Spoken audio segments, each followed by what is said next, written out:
शरीरिया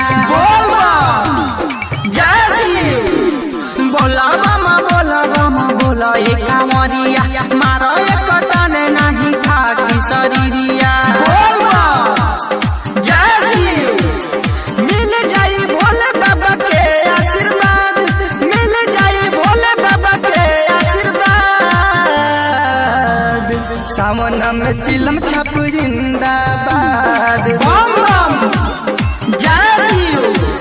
सावन में चिलम छाप जिंदाबाद।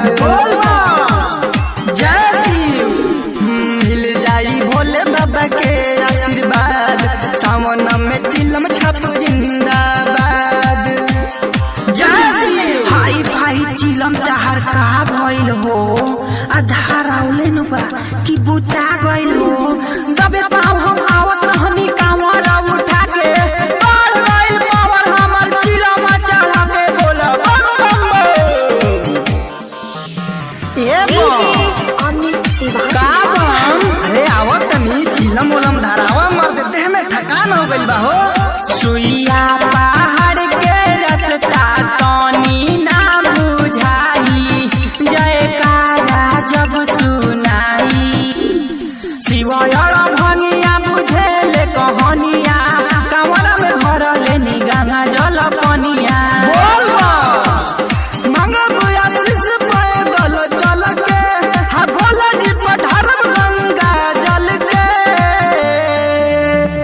बड़ा निक लागे भंगिया के सवार, सावन में चिलम छाप जिंदाबाद। बड़ा निक लागे भंगिया के सवार, सावन में चिलम छाप जिंदाबाद। अरे बम काका बम काकी बम चाचा बम चाची बम सुना तनी रहुआ आराम से चली, बाबा के दर्शन जरूर रहिए। बम रहुआ पहला बेर जातनी बाबा बाबा से दर्शन करे। हे बाबा बाबा बोल लहकी और साद बम के पाँव में पड़ल छाला, फिर भी तनिको ना बुझाला।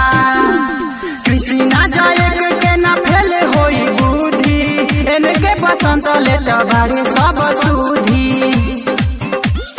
पहले सुमारी के जल हम धरम, सेल्फी ले हम फले से हम बरब। मनवा के सरधन होई बरबाद। हाँ सावन में चिलम